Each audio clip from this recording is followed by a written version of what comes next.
যদি মক্কায় আল্লাহর পক্ষ থেকে রহমত নাজিল না হতো, মক্কার এই ধরনের লোকেরা যে পরিমাণ অন্যায় করে, গত 3 দিন আগে মক্কায় একটা কনসার্ট হয়েছে, কাবার আদলে সুন্দর একটা স্টেজ করছে, এখানে উলঙ্গ নারীদেরকে বেহায়াপনা করেছে, আল্লাহর আযাব এদের উপর আসা অবধারিত ছিল, কিন্তু আল্লাহর নবী এদেরকে দোয়া করেছেন, এই জন্য মক্কায় কোনো আযাব আসে নাই, না হলে এদের অচিরেই ধ্বংস হয়ে যাইতো।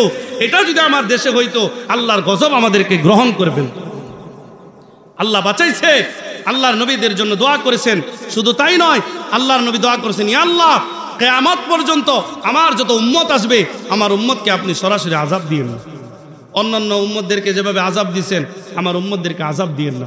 কিন্তু আমরা যে পরিমাণ অন্যায় করতেছি, যেই পরিমাণ গুনাহ করতেছি, সমাজের রন্ধ্রে রন্ধ্রে সুদ ঘুষ ছড়িয়ে গেছে। এমন কোন সমাজ নাই যেই সমাজে সুদের ব্যবসা হয় না। কেউ মিথ্যা কথা বলছি? প্রত্যেক সমাজে আনাচে কানাচে সুদের ব্যবসা চলতেছে, মা বোনেরা বেপরদা বেহায় চলতেছে, এবং একজনের কথা আরেকজনকে লাগাচ্ছে, 2 নাম্বারি করতেছে, ব্যবসা বাণিজ্যে ভেজাল ঢুকায় দিচ্ছে, সিন্ডিকেট করতেছে, প্রত্যেকটা ডিপার্টমেন্টে খারাপ কাজ করতেছে। আল্লাহর আযাব আসবে নাকি আল্লাহর রহমত আসবে? আল্লাহর রহমত একজন না আসে না। আমরা এত দোয়া করি আল্লাহর কাছে, এরপর আমাদের উপরে আল্লাহর রহমত না আসে, বরং গজব আসে। কেন? কারণ আমাদের আমল খারাপ হয়ে গেছে। এই সকল খারাপ আমল থেকে আমাদেরকে বের হয়ে আসতে হবে। তাহলে কি বলতেছিলাম? ইস্তিগফার পাঠ করা। আল্লাহর নবী সাল্লাল্লাহু আলাইহি ওয়াসাল্লাম যখন মক্কায় ছিলেন, তখন আযাব আসে নাই। আযাব না আসার 2টা পরওয়ানা ছিল। কয়টা? একটা হলো মুহাম্মদুর রাসূলুল্লাহ সাল্লাল্লাহু আলাইহি ওয়াসাল্লাম, দ্বিতীয় যেই পরওয়ানা সেটা হলো ইস্তিগফার। ইয়া আইয়ুহাল্লাযীনা আমানুত্তাকুল্লাহা হাক্কা তুকাতিহ, হে ইমানদারগণ, তোমরা দুনিয়াতে থাকতে আল্লাহকে ভয় করো, ভয় করার মতো। ওয়ালা তামুতুন্না ইল্লা ওয়া আনতুম মুসলিমুন, প্রকৃত মুসলমান, ইমানদার মুসলমান না হয়ে কিন্তু খবরদার মৃত্যুবরণ করো না। এই আয়াত দ্বারা বোঝা যায়, কোনো ব্যক্তি আল্লাহর বান্দা হয়েছে ঠিক, কিন্তু প্রকৃত মুসলমান এখনো হতে পারে নাই। দুনিয়ার রং তামাশায় পড়ে আল্লাহর বান্দা হিসাবে দুনিয়াতে যদিও গণিত করা হয়, কিন্তু এমন কোন আমল, এমন কোন কাজ করে নাই যেই কাজের কারণে তাকে আল্লাহর প্রকৃত ইমানদার মুসলমান বলা হবে। আল্লাহ বলে, খবরদার, ওয়ালা তামুতুন্না ইল্লা ওয়া আনতুম মুসলিমুন, প্রকৃত ইমানদার মুমিন মুসলমান না হয়ে কিন্তু খবরদার কবরে আসিও না। তাহলে প্রশ্ন হলো, প্রকৃত ইমানদার মুমিন মুসলমান কারা? প্রশ্ন আছে না নাই? প্রকৃত ইমানদার মুসলমান কারা? জন্মের মাধ্যমে দুনিয়াতে আসলাম, মৃত্যুর মাধ্যমে আবার কবরের জগতে পাড়ি দিব। এই কয়েক সেকেন্ডের জিন্দিগির মধ্যে আমরা জীবন অতিবাহিত করলাম। কেউ বা হালাল পন্থায় জীবন অতিবাহিত করলাম, কেউ বা হারাম পন্থায় জীবন অতিবাহিত করলাম, কেউ বা 5 ওয়াক্ত নামাজ পড়ে জীবন কাটায় দিলাম, কেউ বা 5 ওয়াক্ত নামাজের ধারে কাছেও গেলাম না, জীবনটা কাটায় দিলাম। যে ব্যক্তি আল্লাহর সব হুকুম আহকাম মানতেছে, এরও মৃত্যু হবে, কোনো সন্দেহ নাই। আবার যে ব্যক্তি পরিপূর্ণ আল্লাহর হুকুম থেকে বের হয়ে এসে শয়তানের অনুসরণ করে, আল্লাহর নাফরমানি করে দুনিয়া থেকে মৃত্যুবরণ করে, এরও মৃত্যু হবে, এর মধ্যে কোনো সন্দেহ নাই। তার মানে বোঝা গেল, আপনি আল্লাহর হুকুম মানেন আর না মানেন, আপনার কাছে মৃত্যু আসবে, এই ব্যাপারে কোনো সন্দেহ নাই।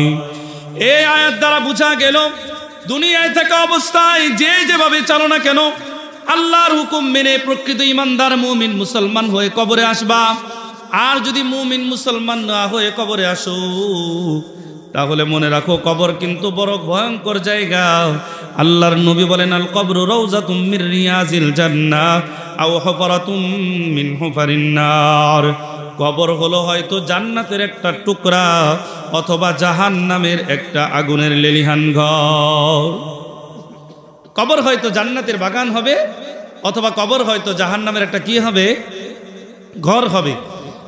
তাহলে জাহান্নামের ঘরে ঢোকা, এটা কি যুক্তিসঙ্গত, বা এটা আমরা মনে আশা রাখি, নাকি জান্নাতের টুকরা এই কবরে ঢুকতে আশা রাখি? কথা জোরে বলেন। আমরা জান্নাতের টুকরা কবরে যেতে রাজি, নাকি জাহান্নামের টুকরা কবরে?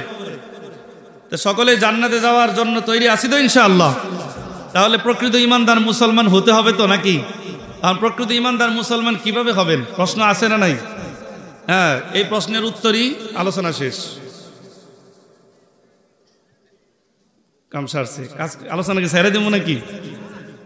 এই প্রশ্নের উত্তর একটু সময় লাগবে। প্রকৃত মুসলমান কাহারা?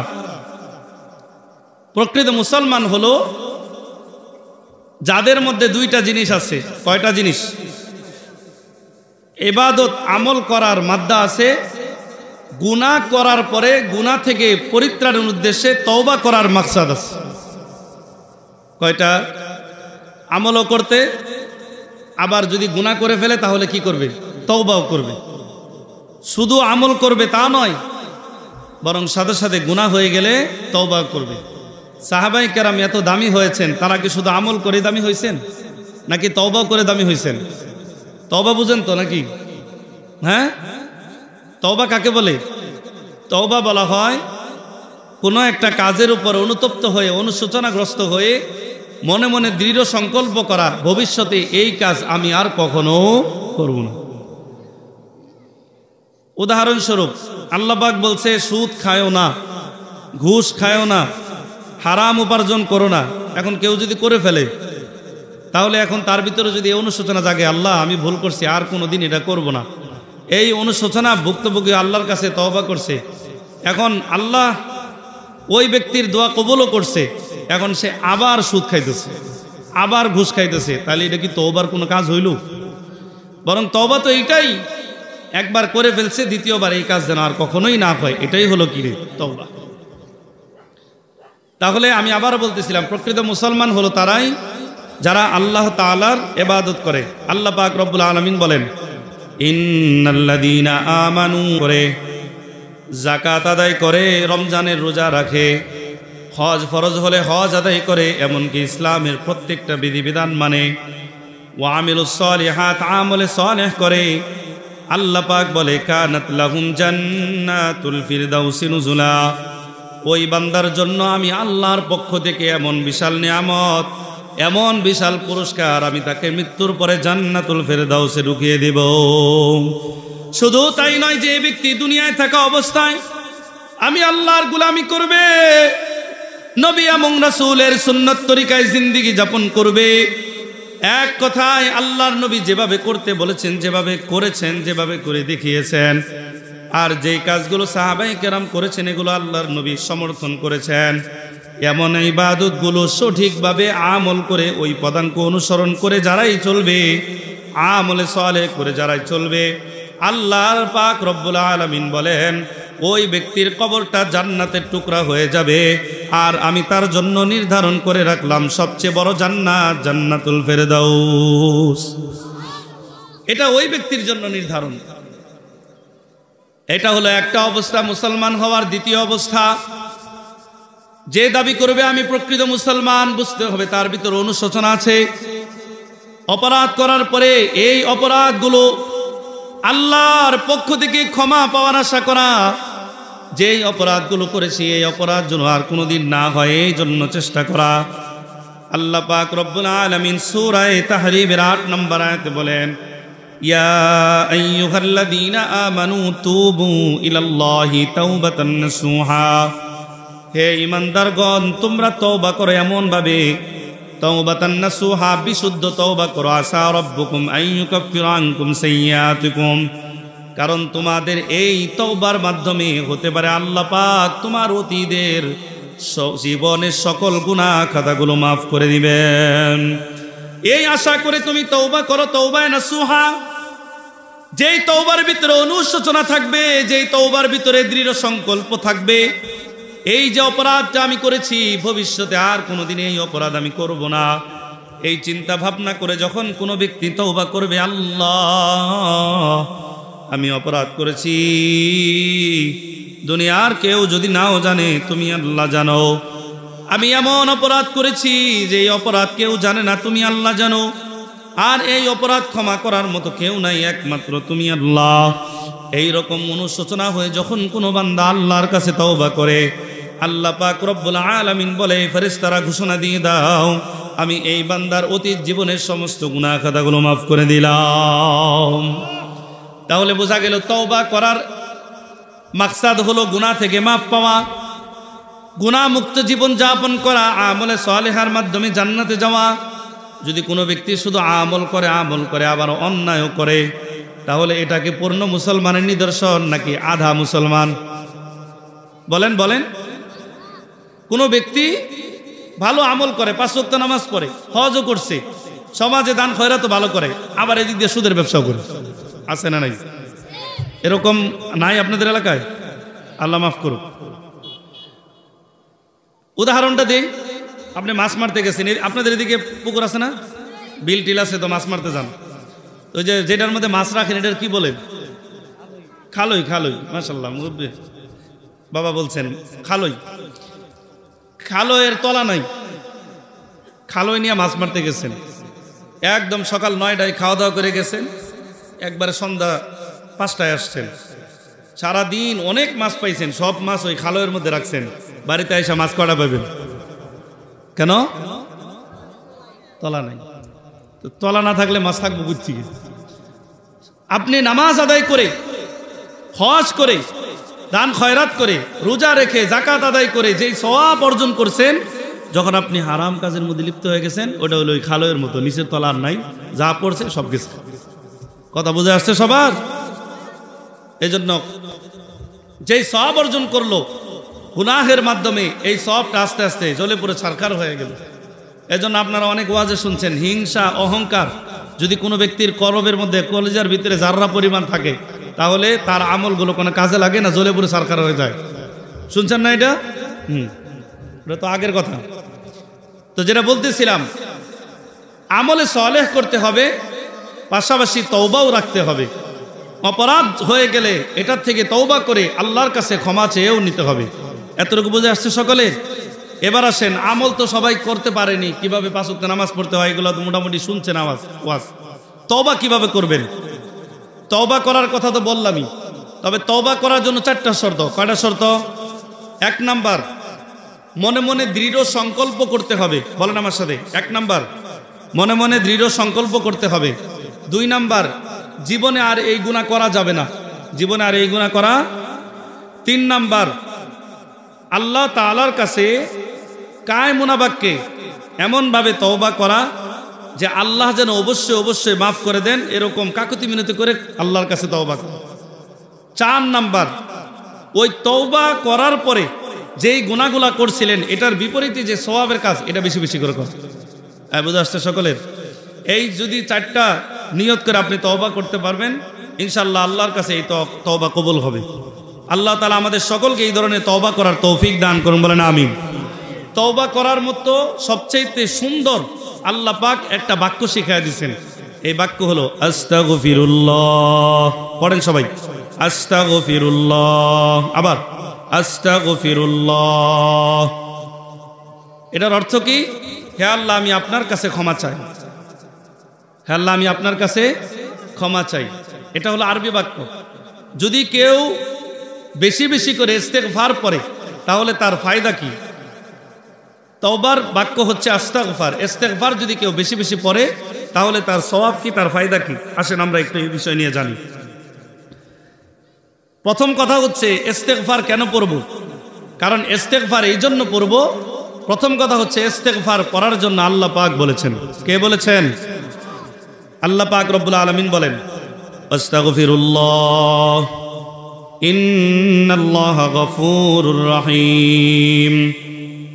হে ঈমানদারগণ, তোমরা আল্লাহর কাছে ক্ষমা প্রার্থনা করো, ইস্তেগফার পাঠ করো। কারণ যদি তোমরা আল্লাহর কাছে ইস্তেগফারের মাধ্যমে ক্ষমা চাও, ইন্নাল্লাহা গফুরুর রহিম, নিশ্চয়ই আল্লাহ তাআলা ক্ষমাশীল দয়াবান। তার মানে তুমি ইস্তেগফার পাঠ করবা, আল্লাহ পাক তোমার ইস্তেগফার কবুল করে গুনাহগুলো মাফ করে দিবেন। এই আয়াতের ব্যাখ্যায় আব্দুল্লাহ ইবনে আব্বাস রাদিয়াল্লাহু তাআলা আনহু বলেন, قال رسول الله صلى الله عليه وسلم التائب من الذنب كمن لا ذنب له। আল্লাহর নবী বলেন, কোন ব্যক্তি যখন ইস্তেগফার পাঠ করে আল্লাহর কাছে তওবা করে, অনুশোচনা হয়ে কায়মুনা বাক্যে আল্লাহর কাছে তওবা করে, ওই ব্যক্তির তওবা ওই ব্যক্তিকে গুনাহ থেকে এমনভাবে মুক্ত করে দেয় কেমন যেন তার অতীত জিন্দেগিতে সে কোনো গুনাহই করে নাই। আর শুধু তাই নয়, আল্লাহ পাক রব্বুল আলামিন বলেন, যারা বেশি বেশি ইস্তেগফার পড়বে তারা আমার প্রশংসিত বান্দা। এমনকি ফেরেশতাদের সঙ্গে আল্লাহ পাক ওই বান্দাদের সম্পর্কে প্রশংসা করেন। আল্লাহ পাক রব্বুল আলামিন সূরা জারিয়াতের মধ্যে বলেন ওয়াবিল আসহারি হুম ইস্তাগফিরুন। হে ফেরেশতারা, তোমরা জেনে রাখো আমার এমন কিছু প্রিয় বান্দা আছে যেই বান্দারা যখন দুনিয়ার সকলেই ঘুমায়, শেষ রাত্রে ঘুম থেকে উঠে তাহাজ্জুদের 2 রাকাত নামাজ আদায় করে আমি আল্লাহর কাছে তওবা ইস্তেগফার পড়ে। কারণ এই বান্দারা জানে আমি যখন শেষ রাত্রে প্রথম আসমানে চলে যাই, আল্লাহর নবী বলেন আল্লাহ পাক প্রথম আসমানে শেষ রাত্রে চলে যায়, আসার পরে বান্দাদেরকে ডাকতে থাকে আলা মিন মুস্তাগফিরিন ফাগফির আলা, আলা মিন মুস্তারজিকিন ফারজুক আলা, আলা মিন মুবতালান ফাওয়াফি আলা, আলা কাজা হাত্তা ইয়াতলু আল ফাজর। আল্লাহর নবী বলেন আল্লাহ পাক প্রথম আসমানে এসে শেষ রাত্রে বান্দাদেরকে ডাকতে থাকেন, হে আমার বান্দারা, তোমাদের কারো কি কোনো গুনাহ মাফের প্রয়োজন আছে কিনা? আলা আমি মুস্তাগফিরিন, আমার কাছে ক্ষমা চাও, তওবা করো, আমার কাছে বলো, আমি আল্লাহ তোমাদের জীবনের গুনাহ খাতা মাফ করে দিব। এই শেষ রাত্রে যেই বান্দারা আল্লাহর কাছে তওবা করে, এদের ব্যাপারে আল্লাহ পাক অত্যন্ত অহংকার করে গর্ব করে ফেরেশতাদের সঙ্গে বলেন ওয়াবিল আসহারি হুম ইস্তাগফিরুন। আমার এমন কিছু বান্দা আছে যারা শেষ রাত্রে আমার কাছে তওবা করে।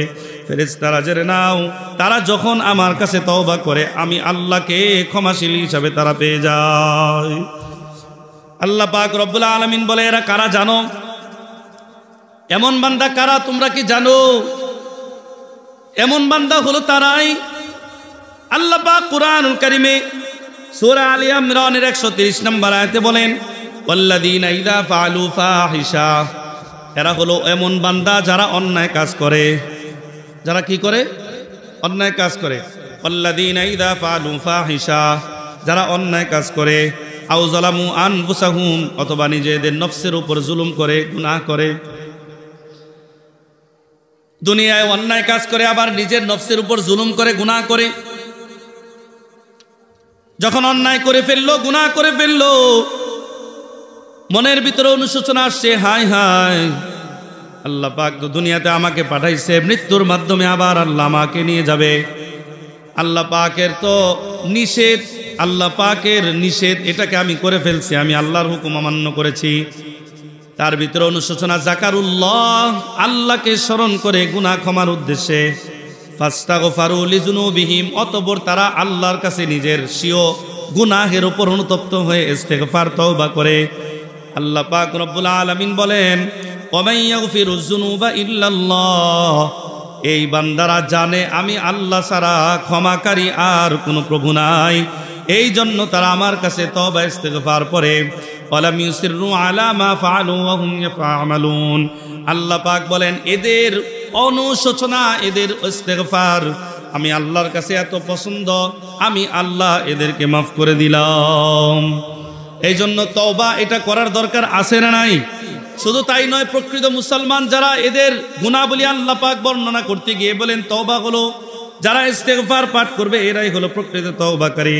শুধু তাই নয়, আল্লাহ পাক বলেন যখন এই বান্দারা অনুশোচনা করে, নিজের কৃত গুনাহের উপর অনুতপ্ত হয়ে আমার কাছে তওবা করে, আমি আল্লাহ পাক রব্বুল আলামিন তওবা করার সাথে সাথে তাদের গুনাহগুলো ক্ষমা করে দেই। আল্লাহ সূরা নিসা 110 নম্বর আয়াতে বলেন ওয়া মান ইয়ামাল সুআন আও ইয়াজলিম নাফসাহু সুম্মা ইস্তাগফিরিল্লাহ ইয়াজিদিল্লাহা গফুরার রহিমা। তোমাদের মধ্যে যে ব্যক্তি ইয়ামাল সুআন, খারাপ কোনো কাজ করে, গুনাহের কোনো কাজ করে, আও ইয়াজলিম নাফসাহু, নিজের নফসের উপর জুলুম করে, গুনাহের মাধ্যমে নিজের নফসের উপর কোনো জুলুম করে নেয়, সুম্মা ইস্তাগফিরিল্লাহ, অতঃপর অনুশোচনাভুক্ত হয়ে আল্লাহর কাছে ইস্তেগফার পাঠ করে, আল্লাহ পাক বলেন ইয়াজিদিল্লাহা গফুরার রহিমা। হে নবী জানায় দেন ওই বান্দারা আমি আল্লাহকে ক্ষমাশীল হিসাবে প্রভু পেয়ে যায়। এই আয়াত দ্বারা বোঝা গেল আপনি যখনই তওবা করবেন, জীবনে যখনই আপনি তওবা করবেন আপনার তওবা কবুল হয়ে যাবে। শুধু তাই নয়, আল্লাহ পাক রব্বুল আলামিন বলেন সারা জিন্দেগিতে তুমি নাফরমানি করেছো, সারা জিন্দেগিতে গুনাহ করেছো, বান্দা তুমি তারপরেও মনে করো না আমি এমন একজন অদম বান্দা, আমার তো কোনো ক্ষমা নাই। আমি আল্লাহ বলতেছি, কুল ইয়া ইবাদিয়াল্লাযীনা আসরাফু আলা আনফুসিহিম লা তাকনাতু মির রাহমাতিল্লাহ। সারা জিন্দেগিতে তুমি যতই অপরাধ করো না কেন, শেষ বেলায় যদি আমার কাছে এসে তওবা করো, আমি আল্লাহ বলতেছি আমার রহমত থেকে তুমি নৈরাশ না হয়ে ইস্তেগফার পাঠ করবা, আমি আল্লাহ তোমার জীবনের সকল গুনাহ খাতা মাফ করে দিব। আল্লাহর নবী বলেন, কোনো বান্দার কোনো সন্তান যখন হারিয়ে যায়, মা বাবা যখন পেরেশান হয়ে যায়, এই সন্তানকে খোঁজার জন্য শত শত চেষ্টা করে, পুলিশের মাধ্যমে জিডি করে থানায় পুলিশের কাছে জানায়, আত্মীয় স্বজনদের কাছে জানায়, পাড়া প্রতিবেশীদের কাছে জানায়, দূর দূরান্ত যত আত্মীয় আছে সকলকে বলে আমার সন্তানটা হারিয়ে গেছে, খুঁজে দাও। যখন সন্তান না পাইতে যখন নৈরাশ হয়ে যায়, না জানি আমার সন্তান মৃত্যুবরণ করেছে, এমন অবস্থা যখন হয়ে যায়, আল্লাহ পাক বলেন এমতো অবস্থায় যদি ওই সন্তান আবার বাড়িতে ফিরে আসে, তাহলে মা বাবা কি পরিমাণ খুশি হয়। আল্লাহর নবী বলেন, একজন নাফরমান গুনাহগার বান্দা যদি আল্লাহর নাফরমানি করার পর ইস্তেগফার পাঠ করে আল্লাহর কাছে ফিরে যায়, ওই মা বাবার চাইতে হাজার হাজার গুণ বেশি খুশি হয় আমার আল্লাহ। বাদশাহ জুরমে মারা দরগুজার,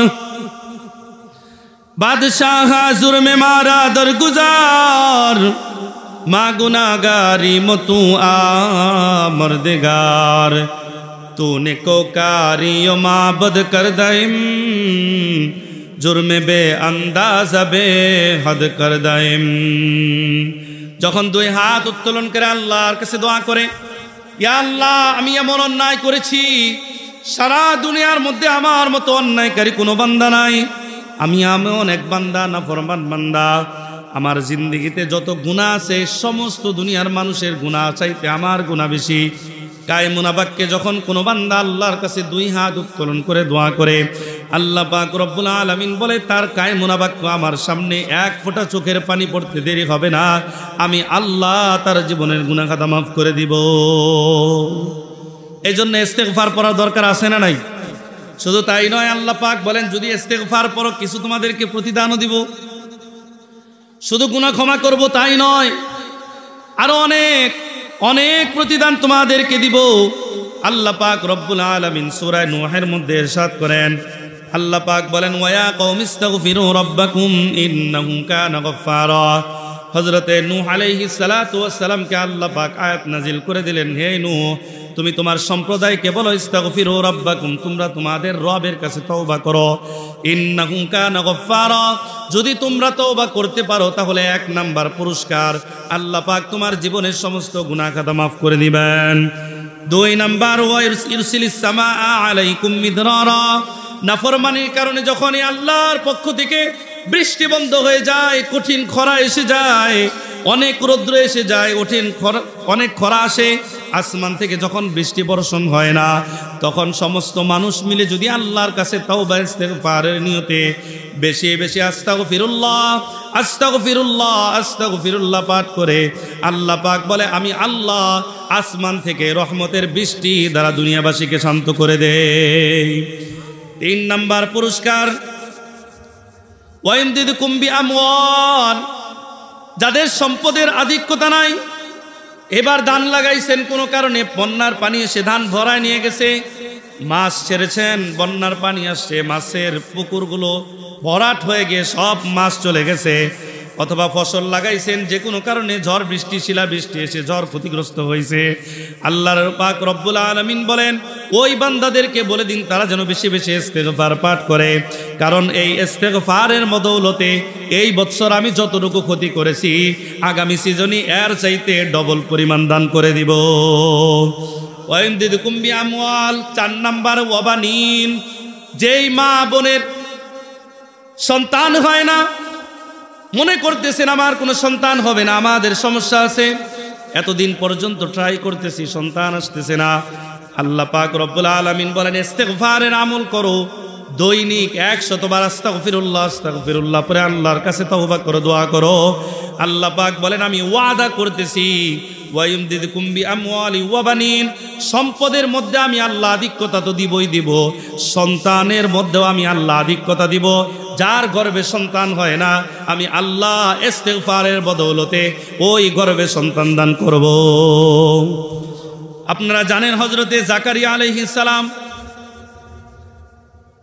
যার ঘটনা আল্লাহ পাক সূরা মারইয়ামের মধ্যে ইরশাদ করেছেন। আল্লাহ পাক বলেন, যিকরু রাহমাতি রাব্বিকা আবদাহু জাকারিয়া, হে নবী আপনি স্মরণ করুন আমার বান্দা, আমার পয়গম্বর, আমার নবী হযরতে জাকারিয়া আলাইহিস সালাতু ওয়াস সালামের কথা। ইযনাদা রাব্বাহু নিদাআন খাফিয়া, যখন সে গোপনে নীরবে নিভৃতে আমি আল্লাহকে ডেকেছিল। ক্বালা রব্বি ইন্নী ওয়াহানাল আযমু মিন্নী, হে আল্লাহ আমার শরীরের হাড়গুলো দুর্বল হয়ে গেছে। ওয়াশতাআলার রাসু শাইবা, আমার মাথার চুলগুলো সাদা হয়ে গেছে। ক্বালা রব্বি ইন্নী ওয়াহানাল আযমু মিন্নী ওয়াশতাআলার রাসু শাইবা ওয়ালাম আকুম বিদুআইকা রব্বি শাকিয়া, এমত অবস্থায় আমি তোমার বান্দা, আমি তোমার রহমত থেকে নৈরাশ নই। আমি আশা করি তুমি চাইলে আমার স্ত্রীর গর্ভে তুমি সন্তান দান করবে। ইতিহাস তালাশ করে দেখুন, সূরার শেষ অংশে, পুরা তাফসিরে যাচ্ছি না, আল্লাহ পাক রব্বুল আলামিন ওই বন্দা স্ত্রী হযরতে জাকারিয়া আলাইহিস সালাতু ওয়াস সালামের মাধ্যমে ওর সন্তানের, ওর স্ত্রীর গর্ভে যেই সন্তান দান করেছিলেন পরবর্তী নবী, আল্লাহ পাক বলেন, ইয়া ইয়াহইয়া খুযিল কিতাবা বিকুওয়া ওয়া আতাইনাহুল হুকমা সাবিয়্যা। আল্লাহ পাক এই গর্ভে যে সন্তান দিয়েছিলেন হযরত জাকারিয়া আলাইহিস সালাতু ওয়াস সালামের সন্তান, এর নাম হলো হযরত ইয়াহইয়া আলাইহিস সালাম, যিনি পরবর্তীতে নবী হয়েছিলেন। অনেক লম্বা ইতিহাস, আমি অধিক যাচ্ছি না। যেটা বোঝানোর উদ্দেশ্য, আমি মনে করতেছি আমাদের সন্তান হবে না, শেষ, আমি নৈরাশ, আমার সন্তান হবে না। সব ডাক্তার, কবিরাজ, হুজুর মুজুর সব গিলা খায় ফেলাইছি, ডাক্তার আমার সন্তান হবে না। এরকম কিছু মানুষ আছে না নাই? কেউ আছে না নাই? কেউ খারাপ লাগতেছে আপনাদের? শেষ করে দেই নাকি? যদি খারাপ লাগে তাহলে শেষ করে দেব, কোনো সমস্যা নেই। তাহলে ইস্তেগফার পড়লে যে 4টা পুরস্কার বলছি, 1 নাম্বার ছিল যারা ইস্তেগফার পরে তওবা করবে আল্লাহ তার গুনাহ মাফ করবে। 2 নাম্বার, আল্লাহ পাক রব্বুল আলামিন আসমান থেকে ওই এলাকাবাসীর জন্য রহমতের বৃষ্টি নাজিল করবে। 3 নাম্বার, আল্লাহ পাক ওই ব্যক্তির সম্পদের মধ্যে বরকত দান করবেন, সম্পদের আধিক্যতা দান করবেন। অনেক মানুষ আছে চেষ্টা মেহনত কোনো কিছুই কমতি করে না, ব্যবসা খালি লস আর লস, আছে না নাই? আবার অনেক মানুষ আছে অল্প কিছু মেহনত করে ব্যবসার মধ্যে প্রতিদিন লালে লাল, আছে না নাই? তো এই যে আপনি যখন ব্যবসার মধ্যে এরকম বারবার ক্ষতিগ্রস্ত হচ্ছেন, অবশ্যই বুঝতে হবে আপনার আমার আমলের কোনো কমতি আছে। বেশি বেশি আল্লাহর ইস্তেগফার করা দরকার, বেশি বেশি আল্লাহর কাছে দোয়া করা দরকার, আল্লাহর কাছে তওবা করা দরকার। এই ইস্তেগফারের বদৌলতে যেহেতু আল্লাহ ওয়াদা করেছেন সূরা নূহের মধ্যে হযরত নূহ আলাইহিস সালামের সম্প্রদায়ের ব্যাপারে আল্লাহ বলেছেন, এটা আমাদের জন্য আছে। আল্লাহ পাক বলেন, তুমি ইস্তেগফার করো, তাহলে তোমার সম্পদের মধ্যে বৃদ্ধি, তোমার সম্পদের মধ্যে বরকত, তোমার সম্পদের মধ্যে আধিক্যতা দান করব আমি আল্লাহ। 4 নাম্বার যে পুরস্কার, এটা হলো আল্লাহ পাক বলেন, সন্তান হয় না, তুমি নৈরাশ হয়ে গেছো, তুমি আল্লাহর উপর বিশ্বাস রাখো, তুমি ইস্তেগফার পড়ো, অবশ্যই অবশ্যই আমি তোমাদেরকে সন্তান দান করব। এখন যেই মা বোনরা নৈরাশ হয়ে গেছেন, যেই ভাইরা নৈরাশ হয়ে গেছেন, চাচা জানেরাও নৈরাশ হয়ে গেছে, আমার কোনো সন্তান আসে না, বিভিন্ন পালক পুত্র পালক মেয়ে নিয়ে পালতেছে, ভালো কথা, কিন্তু এরপরেও আপনার জীবন যতদিন আছে, আপনার স্ত্রী যতদিন বেঁচে আছে, আপনারা কখনো নৈরাশ হওয়া নাই। আল্লাহর কাছে দোয়া করেন, তাবিজের পর তাবিজ ঝোলায়, সকল প্রকার ওষুধ খায়, কিন্তু আল্লাহর কাছে দোয়া করে না। দোয়া কখন করে জানেন? বলে ভাই আল্লাহর কাছে একটু দোয়া করো, আল্লাহ জানে আমার একটা সন্তান দেয়, আছে না নাই? কে নিজে দোয়া করা যায় না?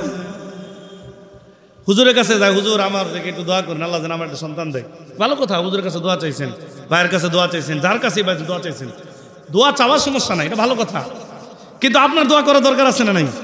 ওই যে উদাহরণস্বরূপ হুজুরের কাছে তাবিজ নিয়ে গেছে, হুজুর দোয়া করেন আমার যেন একটা সন্তান হয়। এই হুজুর তো সেই তাবিজ দিছে, কবিরাজে তাবিজ দিছেন, সন্তান তো হয় না। ধর মেয়ে কি তাবিজ দিছেন, সন্তান তো হয় না। পরে সন্তান হয় না, আমি তো সব কিছু ঠিকই দিলাম, তুমি সব হুকুম সব কিছু পালন করছো তো? কহ সব কিছু পালন করছি। কথা সন্তান হয় না কি লিগা? কারণ হুজুরের কাছে লাগছে কি রে, কোনো সমস্যা আছে? বিয়া করছো নি? না বিয়া তো করি না। বিয়া করে নাই, কি হয়ে সন্তান হবে কিভাবে? তো বোঝানোর উদ্দেশ্য, আপনার চেষ্টা মেহনত আপনি করে যান, সন্তান আল্লাহ পাক দান করবেন। একটা হাদিস বলি, হ্যাঁ, আন আবি হুরায়রা রাদিয়াল্লাহু তাআলা আনহু قال قال رسول الله صلى الله عليه وسلم صلى الله عليه وسلم পড়তেছেন قال رسول الله صلى الله عليه وسلم হযরত আবু হুরায়রা রাদিয়াল্লাহু তাআলা আনহু বলেন আল্লাহর নবী সাল্লাল্লাহু আলাইহি ওয়াসাল্লাম বলেছেন বিবাহের পরে যখন কোনো স্বামী এবং স্ত্রী বিশেষ এক সম্পর্কে লিপ্ত হয়, এমন এক সম্পর্কে লিপ্ত হয় যেই সম্পর্কের মাধ্যমে দুনিয়ায় সন্তান আসে, এই সম্পর্কে লিপ্ত হওয়ার আগে আল্লাহর নবী বলেন ওই স্বামী এবং স্ত্রী উভয়জন দোয়া করবে বিসমিল্লাহি আল্লাহুম্মা জান্নিবনাশ শাইতানা ওয়া জান্নিবিশ শাইতানা মা রাযাকতানা।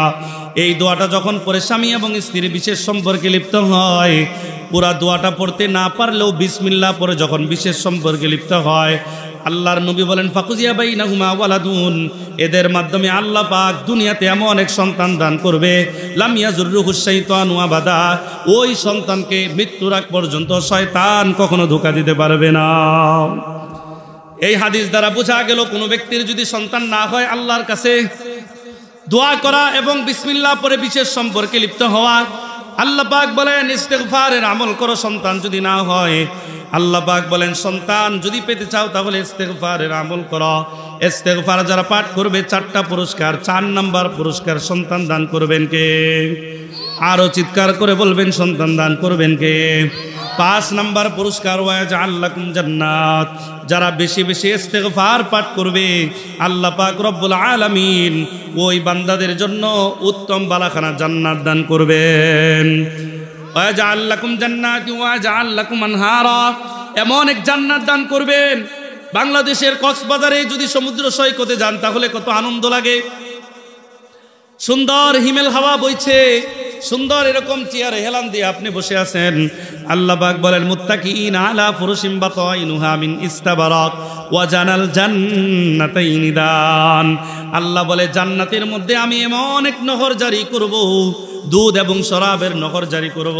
কক্সবাজারে তো বালু আর পানি দেখেন, আল্লাহ বলে জান্নাতের মধ্যে দুধের নহর চালু থাকবে, মধুর নহর চালু থাকবে।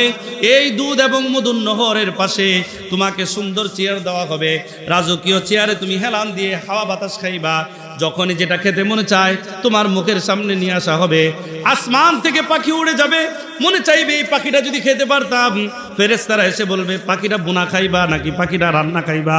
তোমার সামনে পাখিটা বোনা হয়ে যাবে, তুমি এটাকে ভক্ষণ করবা, হাড্ডিগুলো একসাথে রাখবা, কিছুক্ষণ পর হাড়গুলো আবার গোশতে রূপান্তরিত হয়ে পাখি হয়ে উড়ে যাবে।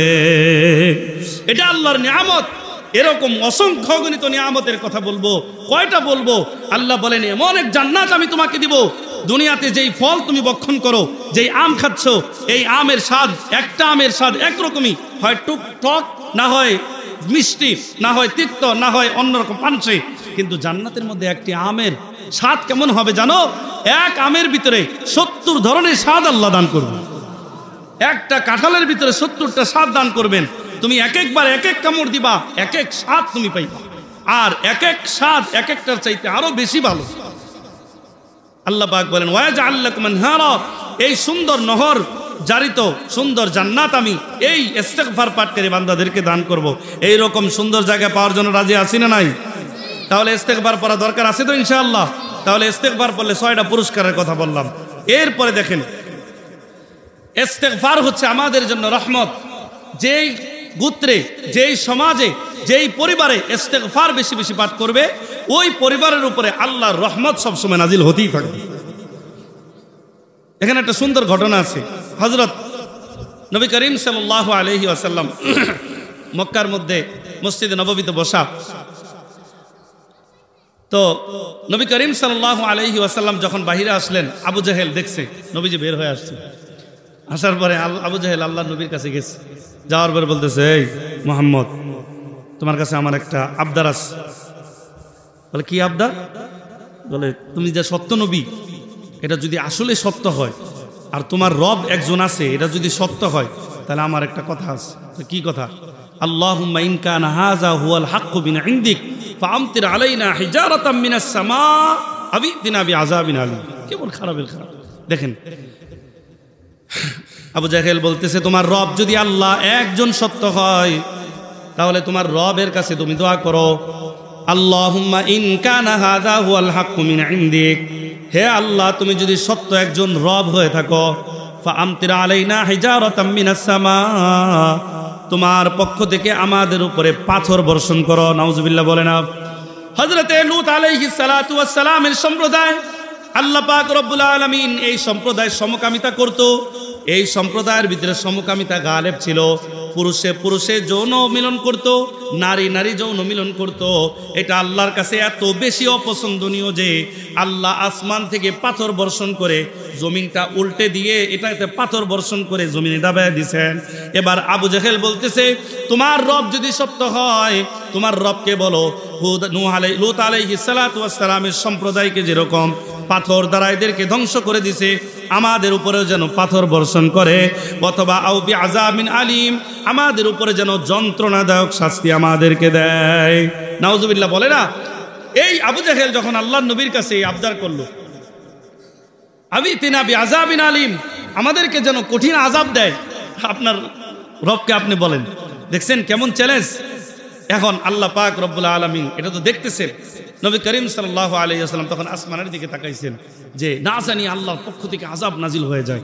কারণ একজন বান্দা আল্লাহর কাছে আযাব চাচ্ছে, চ্যালেঞ্জ করতেছে পর্যন্ত। আবু জাহেল কি করতেছে? চ্যালেঞ্জ করতেছে, হে মুহাম্মদ, তোমার রব যদি সত্য হয়, তোমার রব যদি একজন সত্য হয়, তাহলে বলো সে যেন আসমান থেকে পাথর নাজিল করে আমাদেরকে শেষ করে দেয়। এটা কি চ্যালেঞ্জ কিনা? এটা কি আপনার মনে হয় সত্য বলছে নাকি ঠাট্টা করে বলছে? আরে ঠাট্টা করে বলতেছে। কাকে বলতেছে? আল্লাহ তাআলাকে বলতেছে। তোমার রব যদি সত্যবাদী হয় তাহলে তাকে বলো সে যেন পাথর বর্ষণ করে আমাদেরকে হত্যা করে, অথবা আমাদেরকে যেন কঠিন আযাব দিয়ে দেয়। এবার নবীজি আসমানের দিকে তাকাইলেন। আসমানের দিকে তাকানোর পরে এবার আল্লাহর পক্ষ থেকে আয়াত নাজিল হয়ে যায়, ওমা কানাল্লাহু লিউআযযিবাহুম ওয়া আনতা ফীহিম। আল্লাহ বলে, হে নবী, আবু জেহেল আপনার কাছে যখন আমার পক্ষ থেকে আযাব নাজিল চাইলো, আমার কাছ থেকে যখন পাথর বর্ষণ চাইলো, আমি রব সত্য কিনা এটা দেখার জন্য আযাব দেই। কারণ আপনাকে যদি এখানে আযাব দিয়ে দেয় আপনি সহত হয়ে আযাবের মধ্যে লিপ্ত হবেন। এ মুহাম্মদ হাবিবুল্লাহ, আপনি আমার বন্ধু, আমি আপনাকে অনেক বেশি ভালোবাসি। ওমা কানাল্লাহু লিউআযযিবাহুম ওয়া আনতা ফীহিম। আপনার রব মক্কায় কিভাবে আযাব নাজিল করবেন অথচ আপনি মক্কার মধ্যে অবস্থান করতেছেন। ওমা কানাল্লাহু লিউআযযিবাহুম ওয়া হুম ইস্তাগফিরুন। এমনকি আল্লাহ পাক বলেন, আপনার সম্প্রদায়, আপনার অনুসারীদের মধ্যে এমন বান্দা আছে যারা দিনে রাতে সদা সর্বদা আমি আল্লাহর কাছে ইস্তিগফার পাঠ করে। এই আয়াত দ্বারা বোঝা গেল আসমান থেকে আল্লাহর পক্ষ থেকে আযাব নাজিল হওয়ার কথা ছিল, কিন্তু আযাব নাজিল হয় নাই দুই কারণে। এক নাম্বার, ওই পণ্যভূমিতে আমার নবী আছেন, আর দুই নাম্বার, ওই পণ্যভূমিতে এমন অনেক বান্দা আছেন যেই বান্দারা দিনে রাতে ইস্তিগফার পাঠ করে। আল্লাহ বলেন, যেই পণ্যভূমিতে আপনি আছেন আর যেই পণ্যভূমিতে ইস্তিগফার পাঠ করে, এমন পণ্যভূমিতে আমি আল্লাহ কখনো আযাব দেই না। আব্দুল্লাহ ইবনে আব্বাস রাদিয়াল্লাহু তাআলা আনহু এই কথা এই হাদিসের ব্যাখ্যায় বলেন, আমাদের উপরে দুইটা আযাব নাজিল না হওয়ার ব্যাপারে দুইটা পরোয়ানা, আমাদের উপরে রহমত নাজিল হওয়ার ব্যাপারে দুইটা পরোয়ানা। এক নম্বর হলো মুহাম্মাদুর রাসূলুল্লাহ, দুই নম্বর হলো ইস্তিগফার। আমাদের নবী যতদিন আমাদের কাছে আছে আল্লাহর পক্ষ থেকে আযাব আসবে না। আমাদের মধ্যে যতদিন ইস্তিগফার চলবে আযাব আসবে না। আল্লাহর নবীর মৃত্যুর পরে উনি বলেন, হে আনেওয়ালা কিয়ামত পর্যন্ত উম্মতগণ, তোমরা শুনে নাও, আমাদের উপরে মুহাম্মদ আর নেই। আল্লাহর পক্ষ থেকে আযাব নাজিল হওয়ার, আযাব প্রতিরোধ করার যে একটা পরোয়ানা ছিল, মুহাম্মদ দুনিয়া থেকে চলে গেছে। আসমান থেকে রহমত নাজিল হওয়ার যেই দুইটা পরোয়ানা ছিল, মুহাম্মদ চলে গেছে, কিন্তু একটা পরোয়ানা এখনো আছে। ইস্তিগফারের আমল যতদিন করবা, যতদিন ইস্তিগফার পড়বা, আল্লাহর পক্ষ থেকে রহমত আসবে। যখন ইস্তিগফার ছেড়ে দিবা, আল্লাহর পক্ষ থেকে আযাব তোমাদেরকে গ্রেফতার করে নিবে। তাহলে এখন আমাদেরকে প্রাকৃতিক যে সমস্যাগুলো আমরা সম্মুখীন হচ্ছি, এগুলো কি মনে হয় আল্লাহর পক্ষ থেকে আল্লাহ ইচ্ছা করে দিচ্ছে, নাকি আমাদের পাপের কামাই? জোরে বলেন, আমাদের পাপের কামাই। আল্লাহ পাক বলেন, জহরাল ফাসাদু ফিল বাররি ওয়াল বাহরি বিমা কাসাবাত আইদিন নাস। জলে এবং স্থলে যেই ফিতনা ফাসাদ গুলো ছড়িয়ে গেছে, যে বিপদ আপদ বালা মুসিবত আসতেছে, এটা হলো মানুষের হাতের কামাই। শুধু তাই না, আল্লাহ বলেন, ওমা আসাবাকুম মিন মুসিবাতিন ওমা আসাবাকুম মিন মুসিবাতিন ফাবিমা কাসাবাত আইদিকুম, আমার পক্ষ থেকে তোমাদের উপরে কোনো আযাব নাজিল হয় না, আমার পক্ষ থেকে তোমাদেরকে আমি কোনো বালা মুসিবত দেই না। যদি কোনো বালা মুসিবত তোমাদের উপরে আসে তাহলে মনে রাখবা এটা তোমাদের হাতের কামাই, তোমরা কোনো অন্যায় করেছো, গুনাহ করেছো, এই জন্য তোমাদের উপরে বিপদ আসতেছে। এমত অবস্থায় আমাদের উচিত হলো কোনো বিপদ আসলে কি করা? বেশি বেশি ইস্তেগফার। বলেন কি করা? কথা বলেন কি করা? আল্লাহর কাছে বেশি বেশি ইস্তেগফার পরে আস্তাগফিরুল্লাহ, হে আল্লাহ আমরা অপরাধী, আমরা গুনাহ করেছি, আমাদের উপরে তুমি রহমত নাজিল করো, গজব দিও না। শুধু তাই নয়, আল্লাহ পাক রব্বুল আলামিন বলেন যে সম্প্রদায়ের মধ্যে সূর্যগ্রহণ হয়ে গেল, যখন সূর্যগ্রহণ হয়, চন্দ্রগ্রহণ হয়, আল্লাহর নবী বলে এমত অবস্থায় তোমরা নামাজে দাঁড়ায় ইস্তেগফার পাঠ করো, কারণ যেই সূর্য এতদিন আলোকিত করেছে হঠাৎ করে সূর্যগ্রহণের মাধ্যমে সূর্যটা ডুবে গেল, দুনিয়াটা অন্ধকার হয়ে গেল। এখন যদি আল্লাহ চায় তাহলে আবার সূর্য আলো দিবে, আর যদি আল্লাহ না চায়, সূর্যের ক্ষমতা নাই আবার দ্বিতীয়বার আলো দেওয়া। সূর্যের ক্ষমতা আছে দ্বিতীয়বার আলো দেওয়া যদি আল্লাহ না চায়। সূর্যগ্রহণ দেখছেন আপনারা? কে কে দেখছেন? একটু হাত তুলে ভালো হয়। এই যে সূর্যগ্রহণ যে দেখছেন, সূর্যগ্রহণের সময় কি হয়? পুরা অন্ধকার হয়ে যায়, হয়ে যায় না? আচ্ছা, এটা তো অন্ধকার হয়, এটা তো আশ্চর্যের কিছু নেই, যখন অন্ধকার। আশ্চর্যের বিষয় কি জানেন? পুরা সূর্যটা একটা এরকম ঢাকনা দিয়ে ঢেকে যায়। আল্লাহু আকবার। ওই ঢাকনাটা কেমন চিন্তা করেন? ওই ঢাকনা কি মানুষে করছে? জিনজাতি করছে? কে করছে? আল্লাহ যদি ওই ঢাকনা আবার না সরায়, আর ঢাকনা যদি না সরায় উপায় আছে? এই জন্য আল্লাহর নবী বলেন আযাব গজব যখন আসতে থাকে ইস্তেগফারের আমল করো। আল্লাহর নবী সাল্লাল্লাহু আলাইহি ওয়াসাল্লাম মক্কায় থাকা অবস্থায় আসমান থেকে আযাব আসে নাই কেন? কারণ মুহাম্মদ দুনিয়াতে আছে। 2 নাম্বার আল্লাহ পাক বলেন ওমা কানাল্লাহু লিউআযিবাহুম ওয়া হুম ইস্তাগফিরুন, আমি তোমাদেরকে কিভাবে আযাব দেই? আপনার এমন অনেক উম্মত আছে যেই উম্মতরা দিনে রাতে বেশি বেশি ইস্তেগফার পাঠ করে। এরপরে আল্লাহর নবী যখন মক্কা থেকে হিজরত করে মদিনায় চলে যায়, মদিনায় যাওয়ার পরে মক্কার মধ্যে আবু জেহেল যে চ্যালেঞ্জ করেছিল, ওই চ্যালেঞ্জ অনুযায়ী আল্লাহর পক্ষ থেকে আযাব নাজিল হয়ে যায়। বদরের যুদ্ধে মুহাম্মদ সাল্লাল্লাহু আলাইহি ওয়াসাল্লামের নেতৃত্বে মাত্র 313 জন যোদ্ধা সাহাবীকে নিয়ে 1000 সেনা সদস্যদের বিরুদ্ধে যখন যুদ্ধ লেগে গেল, জয়ী হয়ে গেল মুসলমান দুর্বল 313 জন সাহাবী, আর পরাজয় বরণ করলো 1000 কাফের মুশরিক।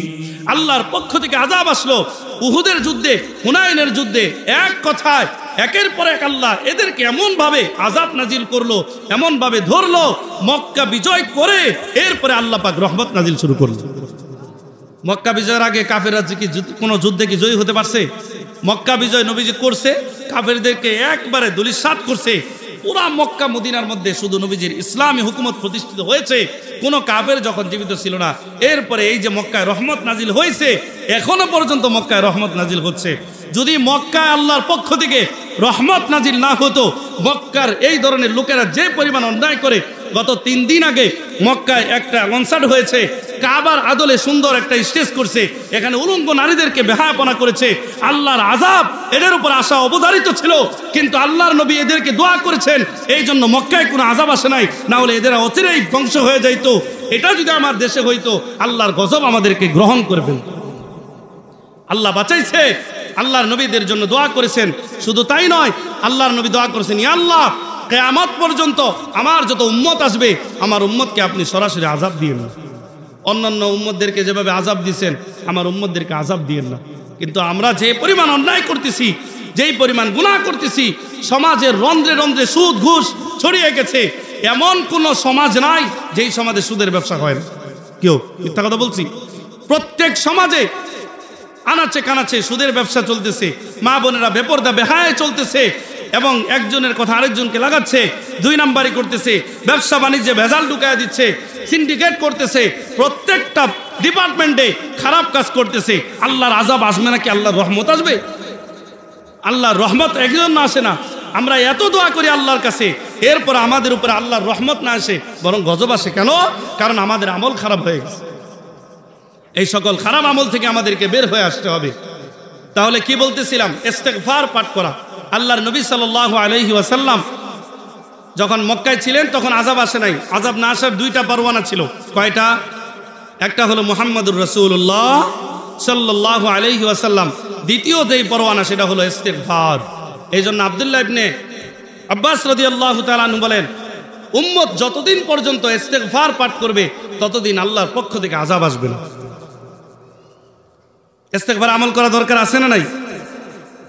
এরপরে হযরতে হুদ আলাইহিস সালাতু ওয়াস সালামের সম্প্রদায়, উনাদেরকে আল্লাহ এত বেশি শক্তি দিয়েছিল, এদের শক্তির কাছে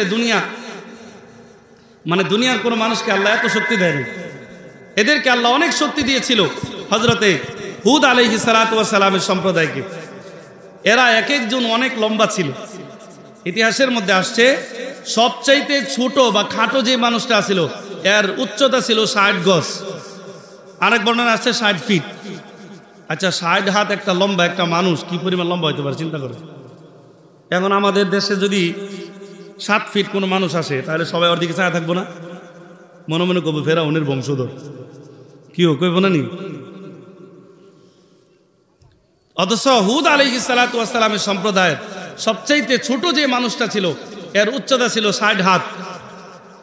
হযরতে মুসা আলাইহিস সালাতু ওয়াস সালাম এক আমালিকা সম্প্রদায়ের এক ব্যক্তিকে দাওয়াত দিতে গেছে, ওই লোক নাফরমানি করছে। মুসা আলাইহিস সালাম রাগে ছিলেন, লাঠি উঁচু করে ওই লোককে বাড়ি দিয়েছেন, হাঁটুতে লাগছে। 60 গজ লম্বা হয়ে লোককে বাড়ি দিয়েছেন, কই লাগছে? হাঁটুতে লাগছে। তাহলে চিন্তা করেন কি লম্বা ছিল আমালিকা সম্প্রদায়। কোরআন শরীফের ঘটনা আসছে, এই ব্যক্তি সমুদ্রের মধ্যে থেকে মাছ ধরে সূর্যে তাপ দিয়ে এটাকে ভক্ষণ করত। 6 মাস ঘুমাইতো, 6 মাস খানা খাইতো। এগুলো কোরআন শরীফে আসছে, তো আপনারা পড়বেন ইনশাআল্লাহ, পড়ে নেবেন।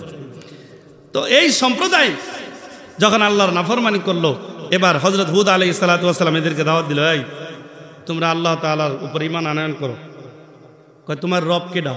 কয় যে তোমাকে খাওয়ায়। কয় কেরা খাওয়ায়? আমরাই তো খাই, আমরাই তো কর্ম করি, আমরা সবচেয়ে শক্তিশালী।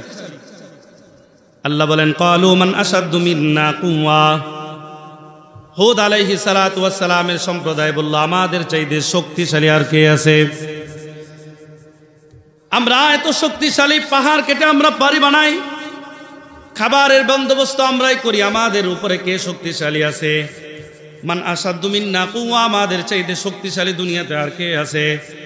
আল্লাহ পাক রব্বুল আলামিন বলেন, এদেরকে বলো এরা যেন আল্লাহর উপর ঈমান আনয়ন করে।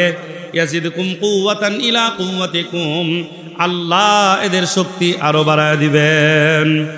এই আয়াত দ্বারা বোঝা গেল, কোন বান্দা যদি ইস্তিগফার যথারীতিভাবে পাঠ করে, সকাল সন্ধ্যা আল্লাহর ইস্তিগফার পাঠ করে, আল্লাহ পাক রব্বুল আলামিন ওই বান্দার শারীরিক শক্তি বৃদ্ধি করে দিবেন।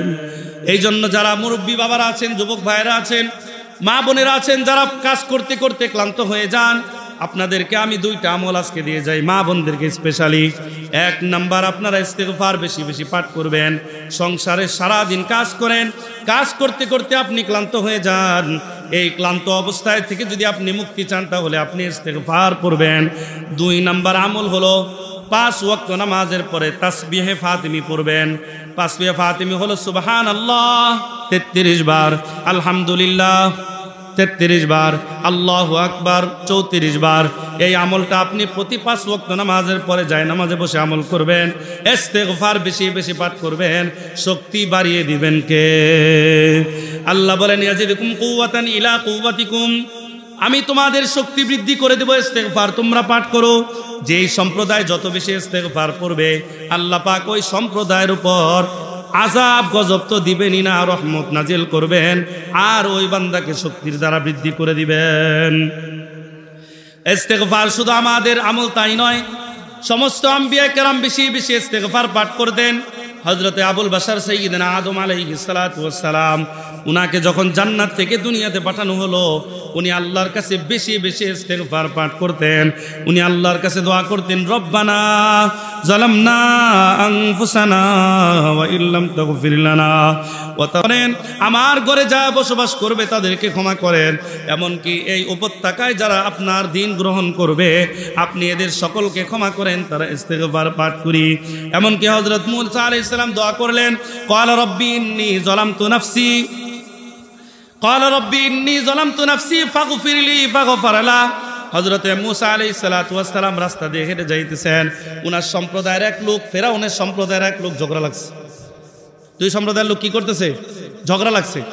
ঝগড়া লাগার পরে এবার মূসা আলাইহিস সালামের সম্প্রদায়ের লোক মূসাকে বিচার দিতেছে, এই লোক আমার সঙ্গে উঠে পড়ে ঝগড়া করতেছে, আপনি বিচার করেন।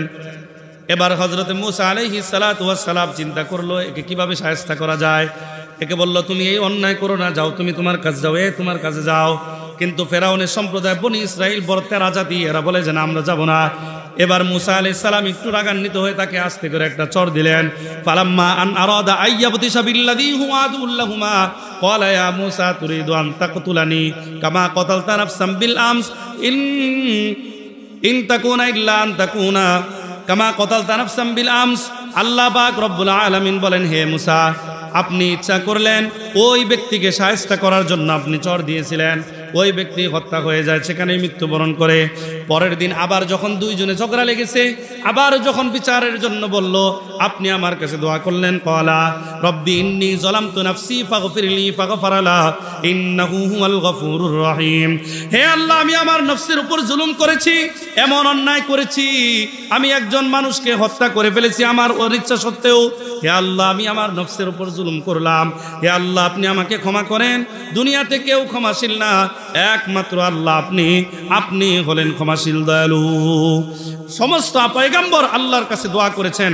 আমাদের নবী সাল্লাল্লাহু আলাইহি ওয়াসাল্লাম দৈনিক 70 বারের চাইতেও বেশি ইস্তিগফার পড়তেন।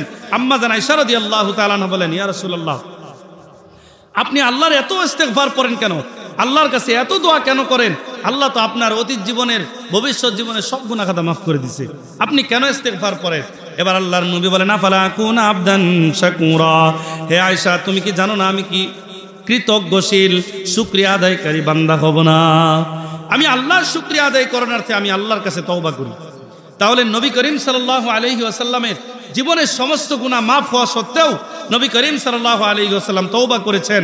আর আপনি আমি গুনাহগার হওয়া সত্ত্বেও আমাদের জবান থেকে তওবা বের হয় না। আমাদের অধঃপতন আসবে না তো কার আসবে? বুঝে আসছে সকলের? তাহলে ইস্তেগফার পড়ার দরকার আছে না নাই? তাহলে এই হলো ইস্তেগফারের একটা ফজিলত। যারা বেশি বেশি ইস্তেগফার পড়বে, আল্লাহ পাক রব্বুল আলামিন এদেরকে অনেক পুরস্কার দান করবেন। ইস্তেগফার বেশি বেশি পড়া দান করা দরকার, বিশেষ করে যাদের মা বাবা কবরবাসী আছে না নাই? মা বাবা কবরবাসী, আত্মীয় স্বজন কবরবাসী, এদের জন্য বেশি বেশি ইস্তেগফার পড়ে দোয়া করা। আল্লাহ নবী সাল্লাল্লাহু আলাইহি ওয়াসাল্লাম বলেন, ক্বালা রাসূলুল্লাহি সাল্লাল্লাহু আলাইহি ওয়াসাল্লাম, ইন্নাল্লাহা লা ইয়ারফাউ দারাজাতা লিল আবদি সালিহি ফিল জান্নাহ। আল্লাহর নবী বলেন, ঈমানদার প্রকৃত ব্যক্তিদেরকে আল্লাহ পাক জান্নাতের মধ্যে মর্যাদা বৃদ্ধি করে দেন। সাহাবায়ে কেরাম বললেন, এমন কোন আমল যে আমল করলে জান্নাতের মর্যাদা বৃদ্ধি পায়? আল্লাহর নবী বলেন, ফায়াকুলু বিইস্তিগফারি ওয়ালাদিকা লাক।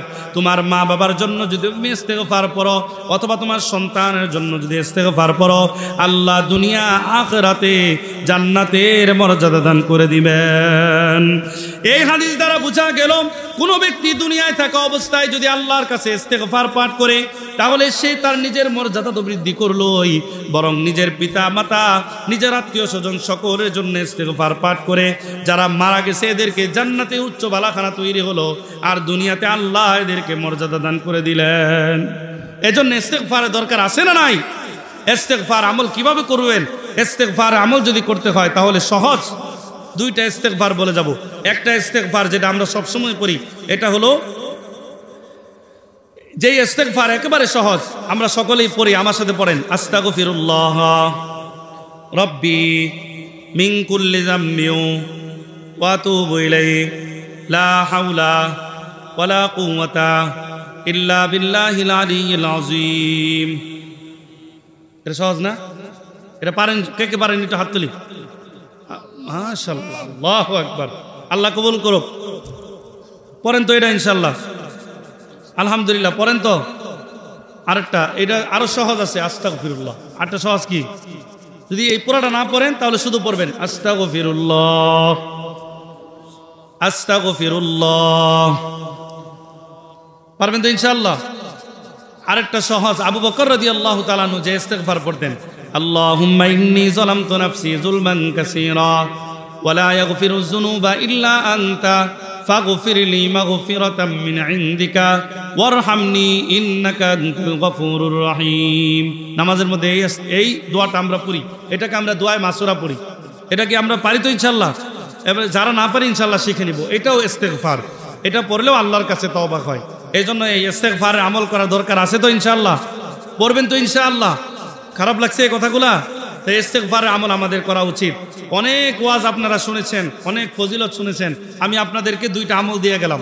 এক নাম্বার হলো ইস্তেগফারের আমল, দুই নাম্বার হলো আমলে সালিহা। আমলে সালিহা মানে বেশি বেশি করে আল্লাহ পাকের জিকির আজকার, নামাজ কালাম ইত্যাদি পড়বেন, পাশাপাশি ইস্তেগফার সব সময় জবানে রাখবেন।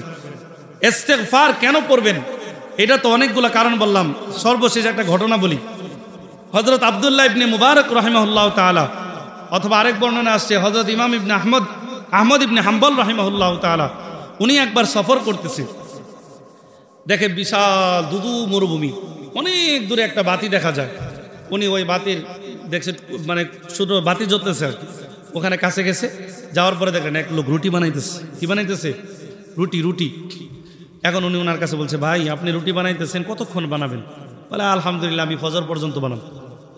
বলে যে তাহলে আপনার এখানে কোনো সাথী নেই? বলে মাঝে মাঝে আসে, আবার চলে যায়, রুটি খেয়ে চলে যায়, এটা বলছি। তো বলে ঠিক আছে, তাহলে আপনি যদি অনুমতি দেন তাহলে আমি আপনার সাথে বসে আজকে রাতটা কাটাই দিতে চাই। বুঝে আসছে কথা? যদি আপনি অনুমতি দেন তাহলে আমি আজকে আপনার সাথে বসে রাতটা কি করতে চাই? কাটিয়ে দিতে চাই। যখন এই কথা বলছে, এবার উনি বলল ভালোই হয়েছে, আমি তো সারা রাত একা একাই রুটি বানাই, আপনি আমার কাছে বসে থাকেন।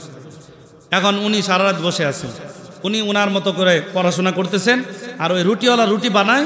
কতক্ষণ পরে পরে বলে আলহামদুলিল্লাহ, আবার বলে আস্তাগফিরুল্লাহ, আলহামদুলিল্লাহ, আস্তাগফিরুল্লাহ। কয়টা শব্দ? আলহামদুলিল্লাহ, এটা কি? আস্তাগফিরুল্লাহ।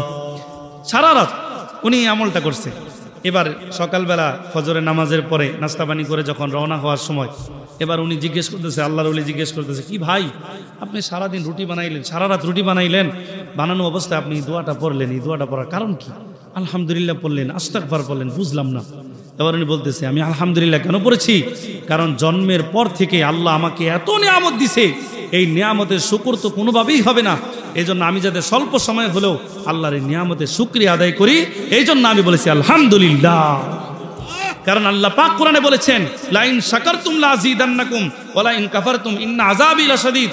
তোমরা যদি আমি আল্লাহর দেওয়া নিয়ামতের শুকরিয়া আদায় করো, তাহলে আমি আমার নিয়ামত তোমাদের উপর আরো বেশি বাড়িয়ে দিব।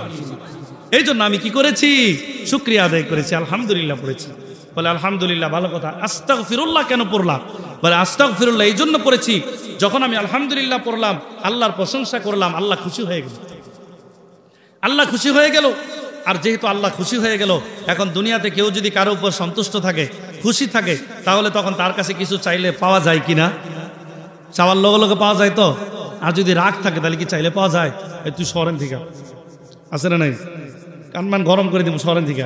আর যদি খুশি থাকে, আচ্ছা ঠিক আছে, কি লাগবো ক, আছে না নাই? তো আল্লাহর প্রশংসা যখন আমি করলাম, আলহামদুলিল্লাহ বললাম, তখন আল্লাহ পাক আমার উপর এত খুশি হলো, তখন আমি আল্লাহর কাছে একটা জিনিস চাইলাম। কি চাইলাম? আমার জীবনের সমস্ত গুনাহ খাতা যেন আল্লাহ মাফ করে দেয়। এই জন্য আমি আস্তাগফিরুল্লাহ বলে আল্লাহর কাছে ক্ষমা চেয়ে নিলাম। তাহলে আল্লাহ তো খুশি, প্রশংসা করে আল্লাহর খুশি করছে। এখন আমি ইস্তেগফার পরে দোয়া ক্ষমা চাইলাম, এখন আল্লাহ ক্ষমা করবে কিনা?